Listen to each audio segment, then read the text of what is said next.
నమస్కారం. సిటీ కృష్ణతేజ వార్తలకు స్వాగతం. ఇక వార్తల్లోని వివరాలు. తిరుమల శ్రీవారి ఆలయం నుండి శ్రీదేవి భూదేవి సమేత శ్రీ మలయప్ప స్వామివారు ఆదివారం ఉత్తరమాడ వీధిలో గల శ్రీ విఘ్నసాచార్యుల సన్నిధికి వేంచేపు చేశారు. శ్రీ విఘ్నస మహర్షి జయంతి శ్రావణ పౌర్ణమి నాడు జరిగింది. ఆ మరుసటి రోజు స్వామి అమ్మవార్లు శ్రీ విఘ్నసాచార్యుల సన్నిధికి వేంచేపు చేయడం ఆనవాయితీగా వస్తోంది. శ్రీవారి ఆలయంలో వైఖానస ఆగమం ప్రకారం నిత్య కైంకర్యాలు, సేవలు, ఉత్సవాలు జరుగుతాయి. ఈ వైఖానస ఆగమ శాస్త్రాన్ని శ్రీ విఘ్నస మహర్షి రచించారు. సాయంత్రం సహస్ర దీపాలంకార సేవ అనంతరం శ్రీదేవి భూదేవి సమేత శ్రీ మలయప్ప స్వామివారు శ్రీ విఘ్నసాచార్యుల సన్నిధికి వేంచేపు చేశారు. ఈ సందర్భంగా అక్కడ ఆస్థానం నిర్వహించి నివేదన చేపట్టారు.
అఖిల భారత అయ్యప్ప దీక్ష ప్రచార సమితి ముఖ్య ఉద్దేశం హిందూ సంప్రదాయాన్ని ముందుకు తీసుకువెళ్లడమేనని జిల్లా అధ్యక్షులు వరప్రసాద్ అన్నారు. రేణిగుంట మండలంలోని మామండూరు పంచాయతీలోని రాములవారి గుడి వద్ద అఖిల భారత అయ్యప్ప దీక్ష ప్రచార సమితి తిరుపతి జిల్లా సమన్వయకర్త మునిరాజు ఆధ్వర్యంలో ఇంటింటా భజన మా ఇంట భజన కార్యక్రమం నిర్వహించారు. అనంతరం తిరుపతి జిల్లా గౌరవాధ్యక్షులు మునిశంకరయ్య ఆధ్వర్యంలో రేణిగుంట మండల కమిటీ ఏర్పాటు చేశారు. ఈ కార్యక్రమంలో ప్రధాన కార్యదర్శి రామచంద్ర, ఉపాధ్యక్షులు రామ్మూర్తి, ఈసీ మెంబర్లు నమిన్, చంద్రయ్య పాల్గొన్నారు. స్వామి శరణం, స్వామి శరణమయ్యప్ప. అఖిల భారత అయ్యప్ప దీక్ష ప్రచార సమితి ఆధ్వర్యంలో ఈరోజు రేణిగుంట మండలం మామండూరు గ్రామంలో ఇంటింటా భజన మా ఇంటి భజన కార్యక్రమంలో పాల్గొనవలసిందిగా అందరూ కోరాము. అందరూ గ్రామస్తులందరూ, భక్తాదులందరూ కూడా విచ్చేసి జయప్రదం చేయవలసిందిగా కోరాము. అందరూ వచ్చి కూడా తిలకించి చాలా చక్కగా నిర్వహించారు. మునిరాజ గురుస్వామి ఆధ్వర్యంలో సమన్వయకర్త, జిల్లా సమన్వయకర్తగా ఉన్నారు ఆయన. అఖిల భారత అయ్యప్ప దీక్ష ప్రచార సమితి ఆధ్వర్యంలో ఈరోజు కార్యక్రమం జరిగింది. స్వామి శరణమయ్యప్ప. స్వామి శరణమయ్యప్ప. అఖిల భారత అయ్యప్ప దీక్ష ప్రచార సమితి తిరుపతి జిల్లా గౌరవ అధ్యక్షులు, నా పేరు జేఎం శంకరయ్య. మన మునిరాజా గారి పిలుపు మేరకు రేణిగుంట మండలం మామండూరు గ్రామంలో ఇంటింటా భజన మా ఇంటా భజన కార్యక్రమంలో చేయడం జరిగినది. కమిటీ సభ్యులు మరి గ్రామ ప్రజలు అందరికీ ధన్యవాదాలు. మన అఖిల భారత అయ్యప్ప దీక్ష ప్రచార సమితి కార్యక్రమం యొక్క ముఖ్య ఉద్దేశంలో ఒక భాగమైనటువంటి ఇంటింట భజన మా ఇంట భజన కార్యక్రమానికి అందరూ ఇచ్చేసినారు. ఈ భజన కార్యక్రమం చాలా చక్కగా చేశారు స్వామి. మన మునిరాజా గురుస్వామి సమన్వయకర్త, జిల్లా సమన్వయకర్త ఆయన ఈ కార్యక్రమం రాములవారి గుడి యందు అందరినీ ఆహ్వానించి ఈ పూజా కార్యక్రమం, భజన కార్యక్రమం అనేది చాలా చక్కగా నిర్వర్తించారు. దీనికి ఇచ్చేసినటువంటి మండల కమిటీ యొక్క సభ్యులకు కూడా నా కృతజ్ఞతలు. నా పేరు ప్రసాద్ అండి, నేను జిల్లా అధ్యక్షులుగా ఉన్నాను. ఈ కమిటీలో మన హిందూ సాంప్రదాయాన్ని మన ముందుకు తీసుకెళ్లడానికి ముఖ్య ఉద్దేశం అఖిల భారత అయ్యప్ప దీక్ష ప్రచార సమితి ద్వారా మనమందరం కూడా ఈ కార్యక్రమాన్ని ప్రజల్లోకి హిందూ సాంప్రదాయం కనుమరుగకుండా ఉండడం కోసం కొంచెం ముందుకు తీసుకెళ్లాలనే ఒక ఉద్దేశంతోనే ఈ ప్రోగ్రాం ఏర్పాటు చేయడం జరుగుతుంది. ప్రతి ఒక్కరూ కూడా స్వామి హిందువుని మర్చిపోకుండా ఉండడం కోసం, హిందువు అంటే ఏంది, మనం సనాతన ధర్మం అనేది ఏందనేది ముందుకు తీసుకెళ్లాలంటే ఏదో ఒక రూపంలో చేయాలి. కాబట్టి ఈ అఖిల భారత అయ్యప్ప దీక్ష ప్రసార సమితి ద్వారా మనం ముందుకు తీసుకెళ్లాలని కోరుతున్నాను స్వామి. శ్రీకాళహస్తి మున్సిపల్ కమిషనర్గా భవానీ ప్రసాద్ బాధ్యతలు చేపట్టారు. శ్రీకాళహస్తి మున్సిపల్ కమిషనర్గా భవానీ ప్రసాద్ సోమవారం బాధ్యతలు చేపట్టారు. ఈ సందర్భంగా మున్సిపల్ సిబ్బంది పుష్పగుచ్ఛంతో స్వాగతం పలికి శుభాకాంక్షలు తెలిపారు. ఈ సందర్భంగా మున్సిపల్ కమిషనర్ మాట్లాడుతూ దక్షిణ కాశీగా పేరుగాంచిన శ్రీకాళహస్తికి విచ్చేయడం సంతోషంగా ఉందన్నారు. మున్సిపాలిటీని అభివృద్ధి పథంలో నడిపేలా కృషి చేస్తానని ఆయన పేర్కొన్నారు. మున్సిపాలిటీని అన్ని రంగాల్లో అభివృద్ధి చేసేందుకు ప్రజలు, నాయకులు, సిబ్బంది సహకరించాలని ఆయన కోరారు. అందరికీ నమస్కారం. దక్షిణ కాశీగా పెరుగాంచినటువంటి శ్రీకాళహస్తి పురపాలక సంఘంలో ఈరోజు ఛార్జ్ తీసుకోవడం జరిగింది. పురపాలక సంఘంలో పనిచేయడం కాళహస్తిలో చాలా సంతోషంగా ఉంది. కాళహస్తి అభివృద్ధి కోసం ప్రజల సహాయ సహకారాలతో, నాయకుల యొక్క సహకారాలతో పట్టణాన్ని అభివృద్ధి పదంలో నడిపిస్తాం. శానిటేషన్, వాటర్ సప్లై అన్నిట్లో కూడా ఎటువంటి సమస్యలు రాకుండా ముందుకు నడిపిస్తామని ఈ సందర్భంగా తెలియజేస్తాం. అమెరికాలో ఉన్న తమ పిల్లల సౌకర్యార్థం ఇల్లు నిర్మాణానికై రంగంపేటలో తమ సొంత ఆస్తి అమ్మి తిరుచానూరు సమీపంలోని మామిడికాయల మండీల వద్ద లక్షల రూపాయలు వెచ్చించి తాను కొనుగోలు చేసిన భూమిని కబ్జా చేసి ఇబ్బందికి గురి చేస్తున్నారని రంగంపేటకు చెందిన ప్రస్తుతం తిరుపతిలో కాపురం ఉంటున్న మునిరాజమ్మ వాపోయారు. తిరుపతి ప్రెస్ క్లబ్లో మంగళవారం మీడియా సమావేశంలో మాట్లాడుతూ తమ బిడ్డల నివాసం కోసం వారు పంపిన డబ్బుతో సర్వే నెంబర్ 250/2P1లో 30 సెంట్ల భూమి రాజారాం వారి సోదరుని వద్ద 2017లో భూమిని కొనుగోలు చేశామని తెలిపారు. 2 సంవత్సరాల తర్వాత ఆ భూమిలో నిర్మాణం చేపట్టేందుకు వెళితే తమపై కబ్జాదారులు ఈ స్థలం తమదంటూ దౌర్జన్యం చేస్తున్నారని వాపోయారు. నేను మామిడికాయల మండి దగ్గర 17వ సంవత్సరం మా కొడుకు అమెరికాలో ఉన్నాడు. వాడి ఇల్లు పెద్దది కావాలి, మాకు పెద్దది కావాలంటే రంగంపేటలో 3.25 ఎకరా అమ్మి 17వ సంవత్సరం 3.25 ఎకరా భూమి, పట్టా భూమిని అమ్మి దాన్ని ఇక్కడ మామిడికాయల మండి కాడ కొనుక్కున్నానమ్మా జాగా. అది రాజారాం అని వాళ్ళ అక్క చెల్లెళ్ళు ముగ్గురు. రాజారాం ఒకడు, ఆయనకు పెళ్లి లేదు, ఏమి లేదు, ఆయన చనిపోయినాడు. చనిపోతే ఆస్తి ఎవరికి వస్తుంది? వాళ్ళ అక్కలకి ఆస్తి వచ్చిందని కూడా మా పేపర్ తెచ్చిందా చూడండి. వాళ్ళ అక్కలకి ఆస్తి వచ్చింది. వాళ్ళ అక్కలు బేరం ఆడి నేను తీసుకున్నాక వాళ్ళు కూడా ఇబ్బంది పెట్టినారంట. ఏంటి ఎట్లా అని వీళ్ళంతా పోయి వాళ్ళ మీద కూడా పడినారు. కానీ వాళ్ళు నేను అమ్మేసినా మాకు తెలియదు అని చెప్పినారు. సర్వే 250/2P1 అడంగల్లో కూడా అదే నెంబర్ ఉంది నాన్న.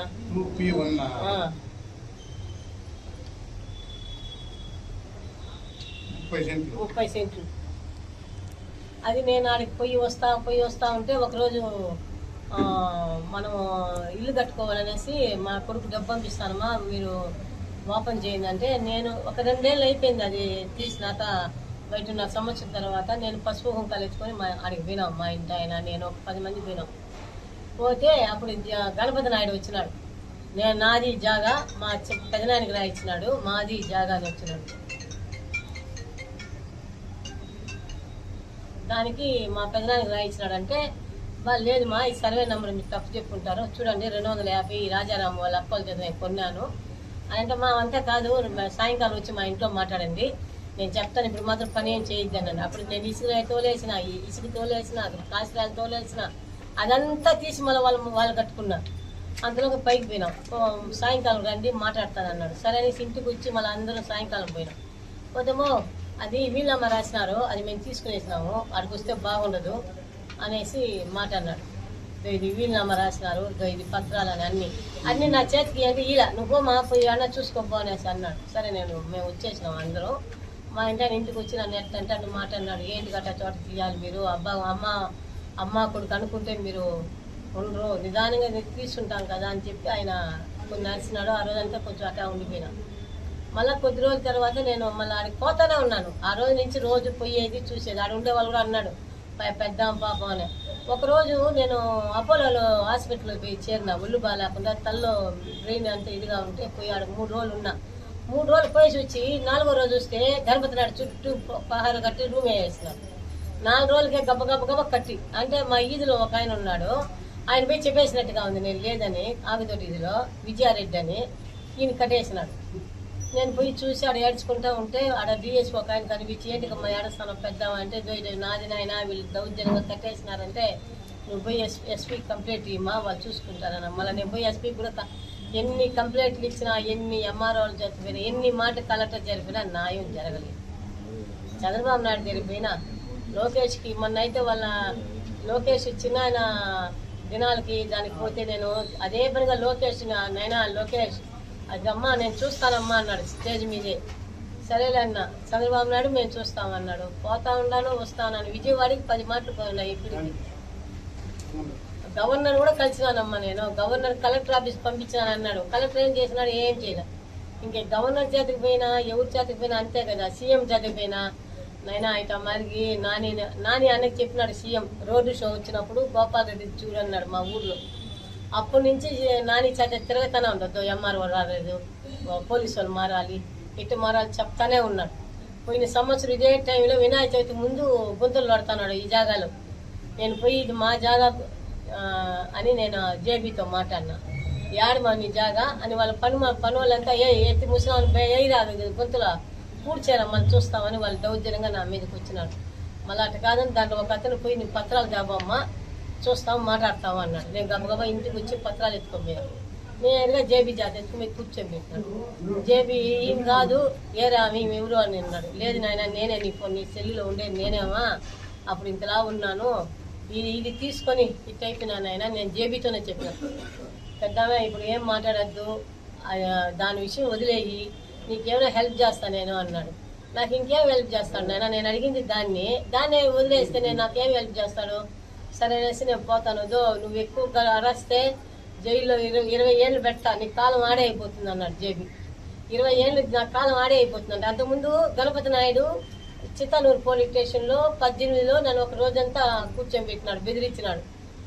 అది ఎఫ్ఐఆర్ కూడా రాయలే అప్పుడు. ఇప్పుడు 5 రోజులకు ముందు నన్ను పోలీసు వాళ్ళు నీ మీద కేసు ఉంది, ఎఫ్ఐఆర్ రాయాలి, నువ్వు సంతకం పెట్టాను. నా చేత దౌర్జన్యంగా సంతకం పెట్టేసి వచ్చినా. నేను మొన్న పోయి సంతకం పెట్టేసి వచ్చిన 26, 21లో చేసిన. జేబీ శ్రీనివాసులు, గణపతి నాయుడు, సుబ్బరామరెడ్డి వీళ్ళ ముగ్గురు. ఇప్పుడు భాస్కర్ రెడ్డి అంట, ఆయన ఎవరో నాకు ఇంతవరకు తెలియదు. ఆయన మాకు వీళ్ళ ముగ్గురు అంటే చూసినా తెలుసు. ఆ భాస్కర్ రెడ్డి అని నాకు తెలియదు. భాస్కర్ రెడ్డి అంట ఇట్లా ఉడకాడిస్తా ఉన్నారమ్మా. నేనేం చేసేది అంటే కోర్టుకు పో అంటాడు. కోర్టులో వకీళ్ళంతా కొనేస్తాడు.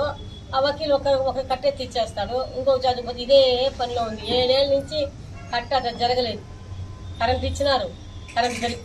ఇచ్చినారు మా రాత్రి పెట్టినాను 10,000 అయింది. మసలు తెల్లారి కరెంట్ ఆడ కూర్చుందో మీటర్ ఇంతవరకు కనిపించలే. నా పేరు మీద ఉండే మీటర్ కనిపించలే. కరెంట్ వాళ్ళకి ఇస్తాడు రిపోర్ట్, ఏం చేయలే. వాళ్ళు కూడా చూస్తామమ్మా చూస్తాం ఎంక్వైరీ చేస్తామన్నారు అంతే. అప్పుడు ఎన్ని మాట తిరిగినని తెలుసా. కరెంట్ ఇచ్చినారు, మీటర్ ఇచ్చినారు, ఏం వచ్చేసినా ఏం లాభము మా అది ఇది అంతే. ఏం లేదు మా వాళ్ళ చేత వీలునామా పెట్టుకున్నాడమ్మా. వీలునామా కూడా దాని గురించి ఎవరు అంటే 94లో వీలునామా రాసినట్టుంది మా సుబ్బరామరెడ్డి మీద వీలునామా రాసినట్టుంది. వాళ్ళు రాజారావు చచ్చిపోయినాడు, ఆయన రాసినారని వీళ్ళు రాసుకున్నారు, సృష్టించినారు వీళ్ళు. 94లో ఆయన వీలునామా వీళ్ళకి రాసినట్టు ఉంది. నా చేత ఉంది, అది కూడా నేను తెచ్చిస్తాను. దాంట్లో ఏమన్నా అంటే ఆర్డీఓ ఆఫీస్ పోయినాడు, చచ్చిపోయిన ఆయన. ఆయన ఇల్లు నా జాగానే కట్టుకున్నాడు మా ఇల్లు. ఆయన నాకు తెలీదు. సర్వే వాళ్ళు వస్తే కొలతేస్తుంటే ఇది నా జాగా అని తెలుసు. నా ముందరే మొన్న ఈయననే కట్టినాడు. ఆయన కూడా 22లోనే 23లోనే కట్టినాడు ఇల్లు నా ముందరే. రాజారాంకి, భాస్కర్ రెడ్డికి, సుబ్బారెడ్డికి ఏం సంబంధం? బంధువులు కాదు, ఏం లేదు. వకీళ్ళు కట్ట నేను వాదిస్తానని తీసుకున్నారు ఆయన చేత. ఇప్పుడు వకీలు నేను ఇచ్చినాం కదా కట్ట, అట్లా తీసుకున్నారు. మా 94లో రాసుకో ఉన్నాడు. 96లో ఆర్డీఓ ఆఫీసులో కోర్టులో వేసినాడు రాజారాం. ఆర్డీఓ ఏమన్నాడు, నువ్వు అమ్మినా ఎవరికైనా, నువ్వు కొన్నా, నువ్వు ఎవరికైనా ఈళ్ళు నామ రాసినా నీకు దీంట్లో తెలియపరచని ఇచ్చినాడు. ఇది 96 రాజారాం కోర్టుకు పోయినాడా? 96లో 96లో కోర్టుకు పోయినారు. 94లో వీలునామా రాసుకున్నారు. 96లో రాజారాం కోర్టుకు పోయినాడు, ఆర్డీఓ కోర్టు. పోతే దాంట్లో నువ్వు ఎవరైనా వీళ్ళమ్మ రాస్తుంటే చెప్పు, అక్క చెల్లెలకి అయినా చెప్పు, నువ్వు అమ్మున్నా చెప్పు, కొనున్నా చెప్పు అని వాళ్ళు అడిగినారు. వాళ్ళు అడిగే రూల్స్లో అడిగితే ఆయన కొన్నాడు రాసున్నాడు, అమ్మినట్టు రాసున్నాడు, అక్క చెల్లెళ్ళు మా ఊళ్ళోనే రాసున్నాడు. కానీ వీళ్ళమ్మ రాసినట్టు తెలియపరచాలి ఆయన. నేను ఆ కాగితాలు కూడా ఇస్తాను మా మీకు తెలియపరచలే. లాస్ట్కి ఏం చేసినాడు, 96లో ఆర్డీఓ ఆఫీస్ పోయినాడు, 3 నెలలు ఆర్డీఓ ఆఫీస్ పోయినాడు, 6వ నెలలో చంపేసినాడు. ఆయన చచ్చిపోయినాడని చెప్పి హార్ట్ అటాక్ వచ్చింది, చచ్చిపోయినాడు అని అన్నాడు. అప్పుడు 93లో ఆర్డీఓ ఆఫీసు, 94లో వీలునామా, 96లో ఆర్డీఓ ఆఫీసు, 96లో 6వ నెలలోనే చచ్చిపోయినాడు. అది మెయిన్ రాసుకున్నాము. అది దాని మీద ఇప్పుడు కూడా నేను కోర్టు చేసుకుంటా. వీళ్ళంతా కలుసుకొని వాళ్ళు ఇటు చేసేసినారు ఆయన్ని. వాళ్ళ అక్క చెల్లెలు జరిగిపోయినారంటే వీళ్ళు, మీరేంటి కమ్మినారంటే వాళ్ళు. నాకు ఫస్ట్ తెలుసుంటే నేను దీంట్లో దిగున్నమా, నేను దీంట్లో దిగను. మాకేమి మా ఇంటి రంగంపేట కట్టుకొని ఎట్ట కావాలి అట్టు కట్టుకో, మీకు డూపులు తెలుసుగా, ఏం కావాలి కట్టుకొని ఆయన మాట ఎన్నుకున్నానే నేను నా కొడుకు వచ్చేది దిగిన. ఆ భూమి అమ్మి 100 ఏళ్ళ భూమి మా పెద్దోళ్ళు సంపాదించింది. అది కూడా చంద్రబాబు నాయుడు పక్కనే మా భూమి, నారావారపల్లి దగ్గర శేషాచలం. ఆ భూమి అమ్మి మేము దీంట్లో పెట్టినాం. మళ్ళీ నా కొడుకు ఒక 30 లక్షల దాకా పంపించినాడు చాలకపోతే. అన్ని తీసి కూడా ఇప్పుడు ఇట్లా నష్టపోయినాను. నా నష్టానికి ఏం చేస్తారో ఏమో నాకు అర్థం అవ్వలేదు. అంతే అంతేనండి. ఇప్పుడు కాసేపు ప్రకటనలు. చదలవాడ దంత వైద్య కళాశాల మరియు సూపర్ స్పెషాలిటీ ఆసుపత్రిలో అత్యాధునిక దంత వైద్య సేవలు అందుబాటులోనికి తెచ్చారు. అన్ని దంత సమస్యలకు ఒకే చోట పరిష్కారం. అన్ని రకాల వైద్య సేవలు అందుబాటులో ఉన్న ప్రాంగణం చదలవాడ దంత వైద్యశాల. అనుభవజ్ఞులైన వైద్యులచే అందమైన చిరునవ్వు కోసం ఆధునిక దంత వైద్యం. పిప్పి పళ్లకు, రూట్ కెనాల్, చిగురువాపు వ్యాధులకు అత్యాధునిక చికిత్స. ఎత్తుపళ్ళు, వంకర పళ్ళు, రంగుమారిన పళ్లకు ప్రత్యేకమైన వైద్య బృందంచే చికిత్స. అంతేకాకుండా చదలవాడ విద్యా సంస్థల్లో రాయలసీమలోనే ఆర్కిటెక్చర్ కోసం మొట్టమొదటి private college Chadalavada Aruna school of architecture. అత్యుత్తమ ఇన్ఫ్రాస్ట్రక్చర్ కలిగి సమర్థవంతమైన టీచింగ్ స్టాఫ్తో విద్యార్థులకు ప్రాక్టికల్స్తో కూడిన విద్యాబోధన చదలవాడ అరుణ స్కూల్ ఆఫ్ ఆర్కిటెక్చర్లో. సంప్రదించండి. చదలవాడ కృష్ణతేజ దంత వైద్య కళాశాల, రేణుగుంట రోడ్, తిరుపతి. తిరిగి వార్తల్లోకి స్వాగతం. స్వాతంత్ర సమర పోరాటాల్లో బ్రిటిష్ వారిని ఎదిరించి వీరోచిత పోరాటాలు చేసి ప్రాణత్యాగాలు చేసిన పెద్దమరుదు, చిన్నమరుదు సోదరుల విగ్రహావిష్కరణ కార్యక్రమాన్ని ఈ నెల ఆగస్టు 13వ తేదీన చిత్తూరులో ఘనంగా నిర్వహిస్తున్నట్లు మొదలయార్ల కార్పొరేషన్ మాజీ చైర్మన్ బుల్లెట్ సురేష్ తెలిపారు. సోమవారం మొదలయార్ సంఘం కార్యాలయంలో ఏర్పాటు చేసిన మీడియా సమావేశంలో ఆయన మాట్లాడుతూ, తమిళనాడు రాష్ట్రంలోని శివగంగై గ్రామంలో మొదలయార్ కులంలో జన్మించి భారతదేశానికే వన్నె తెచ్చిన మరుదు సోదరుల విగ్రహాన్ని చిత్తూరులో ప్రతిష్ఠించడం తనకు గర్వకారణంగా ఉందన్నారు. ఈ కార్యక్రమానికి తమిళనాడు రాష్ట్రం మొదలయార్ సంఘం ముఖ్య నాయకులు A C Shanmugam, MP Mithun Reddy, Chittoor MLA Gurajala Jaganmohan, Chittoor MP Daggumalla Prasadarao తదితరులు పాల్గొంటారని తెలిపారు. ఈ కార్యక్రమంలో అందరూ పాల్గొని విజయవంతం చేయాలని కోరారు. మీడియా సమావేశంలో మాజీ municipal chairman Bhaskar, corporator Srikanth, bullet అప్పు తదితరులు పాల్గొన్నారు. ఈరోజు ఈ పత్రికా సమావేశానికి విచ్చేసిన ప్రతి ఒక్కరికి నా యొక్క వందనంలో. ఈ పత్రికా సమావేశం యొక్క ముఖ్య ఉద్దేశం ఏమంటే 13/8/25 అంటే ఎల్లుంటి బుధవారం మహారాజులు చిన్నమరుదు, పెరియమరుదు సోదరుల విగ్రహ ఆవిష్కరణ సందర్భంగా కొన్ని వార్తలు చెప్పాలని చెప్పి ఈ రోజు పత్రికా సమావేశం నిర్వహించడం జరిగింది. 13వ తేదీ బుధవారం తెల్లారి 10 గంటలకు విగ్రహావిష్కరణ జరుగుతాయి. మరుదు సోదరుల గురించి చెప్పాలంటే వాళ్ళ ఒక జీవిత కథ వింటే ఒళ్ళు పులకరించిపోతాయి. ఆ మరి వాళ్ళు అన్ని సాహసాలు చేసిన వాళ్ళు 1780 నుంచి 1801 వరకు శివగంగై సంస్థానాన్ని పరిపాలించారు. జాతి మత భేదం లేకుండా అందరినీ కలుపుకొని మంచి పరిపాలన 21 ఏళ్ళు మంచి పరిపాలన అందించారు వాళ్ళు. అంతేకాకుండా హిందూస్ కి గుడిలు గాని, ముస్లింస్ కి మసీదులు గాని, క్రిస్టియన్స్ కి చర్చిలు గాని కట్టించినారు. కట్టించిందే కాకుండా ఆ ఒక మెయింటెనెన్స్ కోసం కొన్ని విలేజ్ల్ని వాళ్ళకి రాసి ఇచ్చారు. అటువంటి మంచి పరిపాలన కలిగిన వ్యక్తులు వాళ్ళు. ఫ్రెండ్షిప్ కోసం ప్రాణాలు పోగొట్టుకున్న మహనీయులు వాళ్ళు. ఎందుకంటే వీరబాండే కట్టబొమ్మని వాళ్ళ తమ్ముడు ఊమద్దొరనికి వాళ్ళు దీంట్లో యుద్ధంలో ఓడిపోయి ఊమద్దొర వచ్చి వీళ్ళ దగ్గర ఆశ్రయం పొందితే బ్రిటిష్ వాళ్ళు ఊమద్దొరని నువ్వు హ్యాండ్ ఓవర్ చేయి, లేకపోతే నీ పైన యుద్ధం చేస్తావంటే సస్యమిర అని యుద్ధానికి సిద్ధమైన మహావీరులు వాళ్ళు. చిన్నమరుదు, పెరియమరుదు వాళ్ళు కేవలం ఊమద్దొరకి ఆయన ఆశ్రయం ఇచ్చినాడని చెప్పి వీళ్ళ మీద బ్రిటిష్ వాళ్ళు యుద్ధం ప్రకటిస్తే 145 రోజులు యుద్ధం జరిగింది. 145 రోజులు కూడా వాళ్ళని ఏమాత్రం ఏం చేయలేకపోయినారు బ్రిటిష్ వాళ్ళు.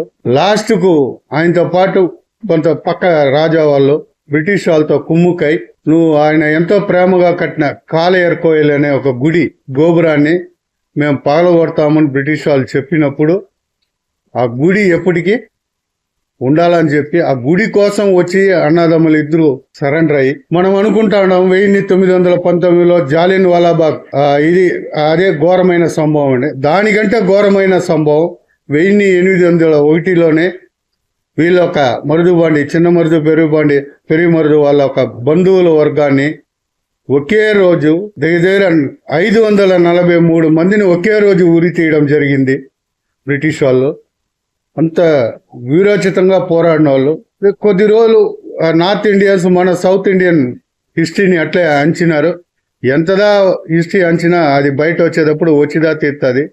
అటువంటి మహనీయులకు నేను ఈరోజు చిత్తూరులో నేను వాళ్ళకి స్టాచ్యూ పెట్టడం నా ఒక అవకాశం, నాకు మంచి భగవంతుడు నాకు అవకాశం కలిగించిన దానికి ఆ భగవంతుడికి మరుదు సోదరులకు మహారాజు మరుదు సోదరులకి నేను పాదాభివందనం. ఎందుకంటే వాళ్ళ యొక్క లాస్ట్ ఉరి తీసేటప్పుడు కూడా బ్రిటిష్ వాళ్ళని లాస్ట్ కోరిక ఏమని అడిగితే నేను ఎవరెవరికైతే దానంగా ఇచ్చానో అంటే కొన్ని విలేజ్లు ఈ దానంగా ఇచ్చిందంతా మళ్ళీ వాళ్ళ దగ్గర మీరు తీసుకోకూడదు, అది అట్లే వాళ్ళకే ఉండిపోవాలని చెప్పి వాళ్ళ సొంత కుటుంబాని కోసం వాళ్ళు కాకుండా జనాల కోసం బతికిన మహారాజులు వాళ్ళ కోసం ఈరోజు ఈ స్టాచ్యూను తెరిచే అవకాశం నాకు కలిగించిన దేవుడికి నాకు ధన్యవాదాలు తెలుపుకుంటూ అందరూ దీంట్లో పాల్గొని ఈ యొక్క ఫంక్షన్ ని జయప్రదం చేయాలా చెప్పి కోరుకుంటా ఉండా.